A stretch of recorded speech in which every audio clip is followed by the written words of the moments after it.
Mas hoje tivemos aí alguns highlights, algumas projeções daquilo que serão os próximos anos com Donald Trump à frente dos Estados Unidos.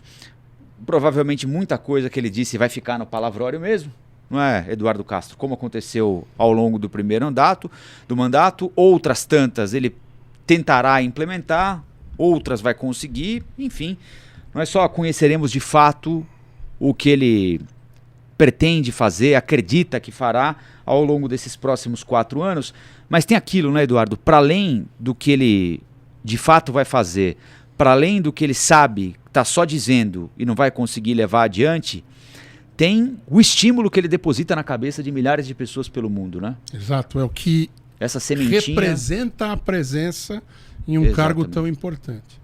Nesse aspecto do discurso dele, eu ressalto um trechinho. Meia hora de discurso, 10 minutos, quase 12 a mais do que em 2017, em que ele diz assim: os gêneros voltam a ser, ou passam a ser, agora não me lembro de cabeça, homem e mulher. Lembra a história da Mari?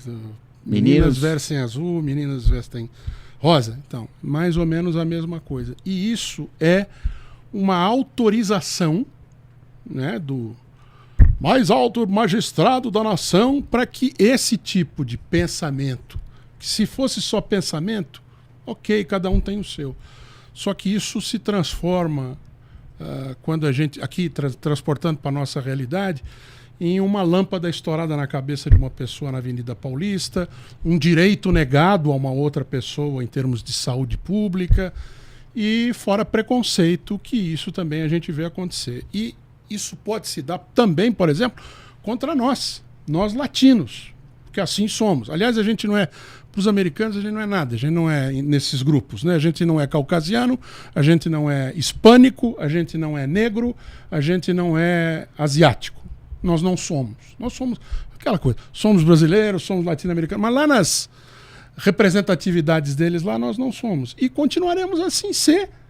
Só que, sendo que o nosso grupo mais próximo, que é o de hispânicos, cada vez mais estigmatizado a partir dessa... Está dizendo que tá uma emergência nacional, isso é uma ordem executiva lá, um decreto que é mais forte que os nossos decretos. E o que isso vai se transformar na prática? Vai ser um fechamento da fronteira, ele tentou botar um muro lá e não conseguiu, vai ser de que jeito? 24 mil brasileiros e brasileiras podem ser deportados amanhã. Claro, 24 mil não se bota num avião, né? É necessário claro, toda uma logística, não é? E para deportar 1 milhão de pessoas, são 11 milhões de indocumentados, como eles dizem lá em espanhol. $1 bilhão. Para 1 milhão. Para 11 milhões é só fazer a matemática. Mas é uma estrutura de logística, é uma estrutura de guerra. Será que isso vai acontecer? Mas mesmo que isso não aconteça, o estigma já está posto. Tem a semente plantada na cabeça de uma série de pessoas. Muitas delas, felizmente, conseguem filtrar o que isso significa, mas, infelizmente, outras tantas levam essas frases ditas por líderes como Donald Trump como absoluta verdade e tentam, de alguma maneira, ao seu modo, implementar aquilo que elas compreenderam como um mandamento. É o tal do apito do cachorro. Exatamente. Né? O Eduardo Castro citou esse lance aqui em que o presidente Donald Trump toca nesse aspecto, né? Diz que a partir de agora, nos Estados Unidos, ou é homem ou é mulher, não tem nem para lá nem para cá. A gente separou esse trecho aqui para mostrar, para quem não viu, ver de novo, para quem não viu, acompanhar o que pensa hoje Donald Trump, presidente dos Estados Unidos. This week, I will also end the government policy of trying to socially engineer race and gender into every aspect of public and private life.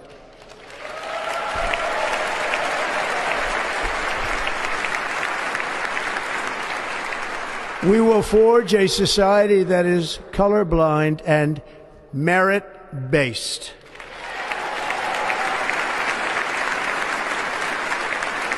As of today, It will henceforth be the official policy of the United States government that there are only two genders, male and female.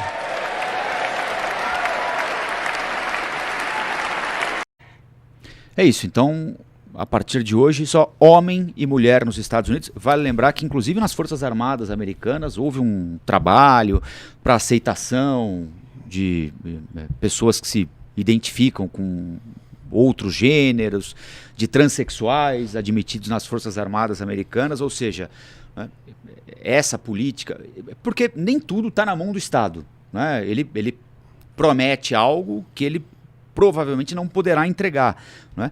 Mas ele tem a capacidade de, além de mexer em determinadas alavancas como essa das Forças Armadas, alavancas que significaram um avanço na sociedade, no convívio e na aceitação, né, de diversas formas de viver, diversas formas de entender o ser humano, né? Além de mexer nessas alavancas que são de fato controladas pelo Estado, ele tem a capacidade de passar a, se assim desejar, e se de fato isso for levado adiante como e parece que vai ser, né? Afinal de contas ele reservou um horário absolutamente nobre, o discurso de introdução dele ao mandato para tocar nesse assunto, ele pode mover outras peças, como políticas de grandes empresas americanas que têm... Já estão mudando, né? Que já estão mudando, inclusive, né? Várias delas anunciando que deixam de aderir ao que eles chamam de política woke, né? Que é um nome pejorativo dado... Enfim, eu nem sei se vale a pena perder muito tempo com isso, né?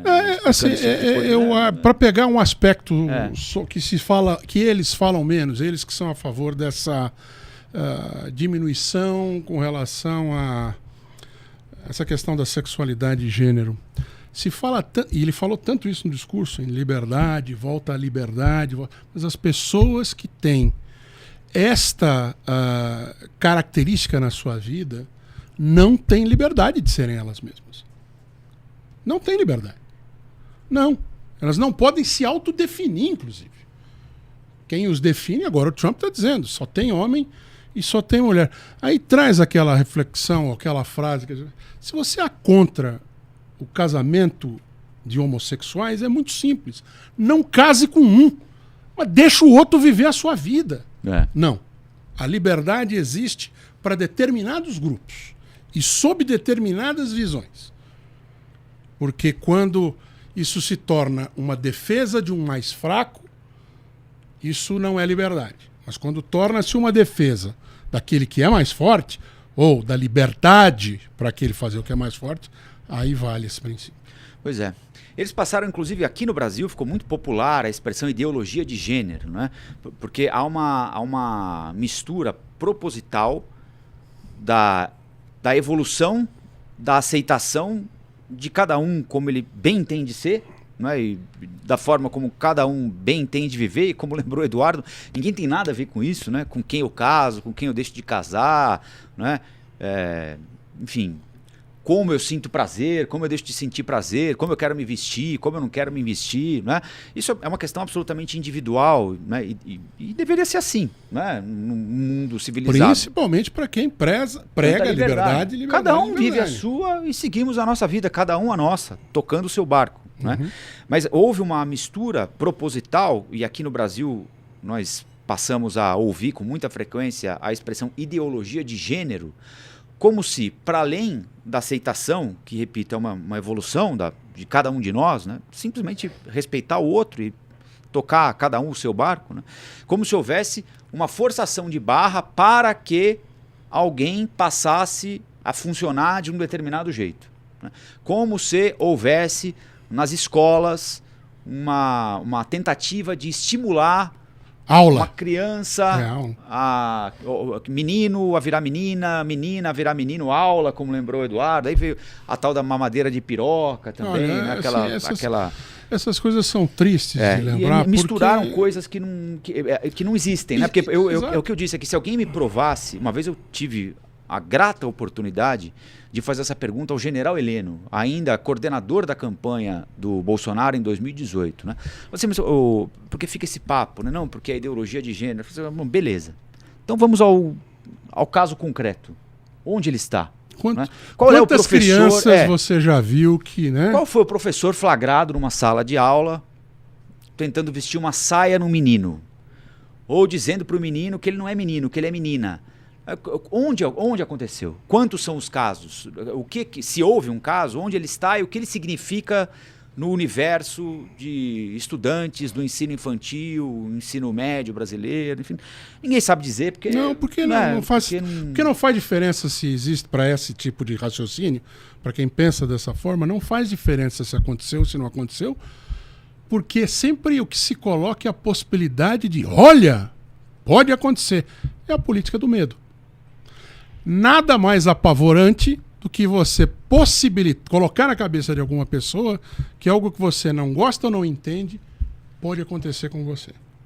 Então, isso acaba sendo cruel até. E não só com as pessoas que vivem a realidade de ter uma orientação sexual diferente da maioria, como das famílias dessas pessoas, como dos circundantes dessas pessoas, porque é cruel, repito, é cruel com quem vive essa situação, que é de ser diferente, se sentir ainda mais diferente e se sentir errado.